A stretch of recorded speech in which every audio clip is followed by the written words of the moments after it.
On attaque notre 3e semaine, donc tout se passe bien, il n'y a pas trop de bobos, ça travaille bien, dans la bonne humeur, c'est réceptif. On est sur une prépa un peu inédite, on va dire, parce qu'on a repris une semaine plus tard que tout le monde. Et en ayant fini le 4 juin, on reprend à la fin du même mois, donc ça arrive quasiment jamais, même jamais je pense. Donc il a fallu prendre ces paramètres-là en compte, tout en sachant que les 3/4 de l'effectif ont terminé le 4 juin. Il y a eu quelques nouveaux qui sont arrivés, donc ils sont un peu plus frais, on va dire, surtout mentalement. D'un côté, ce qui est bien, c'est qu'ils se remettent vite en route.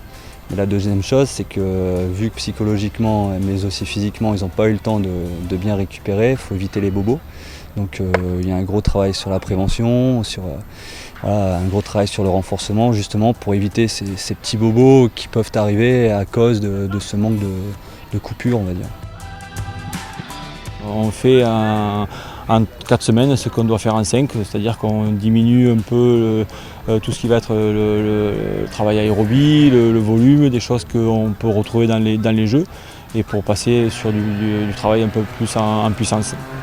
Et bien, ils sont bien, puisque sur le premier match amical que nous avons fait là, contre l'équipe de France des U19, on a vu que face à une équipe avec des jeunes qui étaient en pleine forme, on va dire, puisqu'ils sont en préparation de championnat d'Europe, on n'a pas souffert.